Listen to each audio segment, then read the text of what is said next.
Netflix is coming out with a new, quote, documentary, which is more like a mockumentary. It's not a documentary. This sounds like utter bullshit what they're about to do, trying to rehabilitate Jussie Smollett. They say they're just going to reframe the story in a way that you can decide what's real. Okay, we've decided. We know he was prosecuted criminally. What he claims is that there's a videotape we've never seen before, Stu, that's going to show that he was telling the truth all along. When asked why this potentially exculpatory evidence did not surface earlier, quote, "To be honest with you, I don't really know.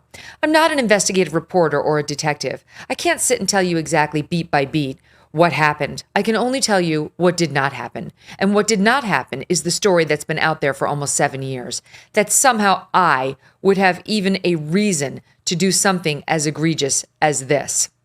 Now, here is what actually happened per the two brothers who have gone on record with law enforcement and with the rest of the world as having been paid $3,500 by Jussie Smollett to attack him in this hoax. They're on record. Here they are in a Fox Nation documentary, which is a true documentary and literally one of the greatest things to ever hit the screen. We made sure we got there at 2 a.m. sharp. On the dot. On the dot. We had no phones because he did not want us to bring any phones. He said, so we don't lose them. I don't know if that's really the reason. We waited here for about, what, 4 minutes? It was about 4 minutes, 4 minutes. But it felt like forever. Because it was cold as balls. As we crossed the street, we said, hey, to get his attention.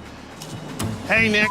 Hey. He turned around, looked at us, and that's when we started yelling the famous slurs he wanted us to yell. Hey, aren't you that Empire? Hey, it's MAGA country. Yeah. And then he said, what did you say to me?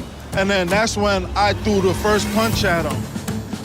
I held the blow because I didn't want to hurt him, of course. So I made it look real, but I held it. Then we started tussling, moving around, and then I threw him to the ground. He wanted it to look like he fought back.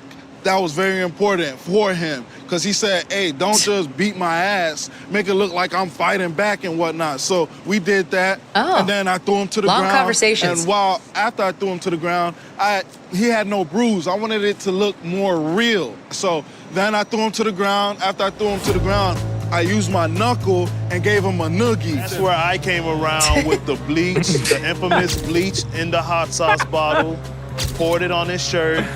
Then I finally put the rope around his face. I did not put it around his neck.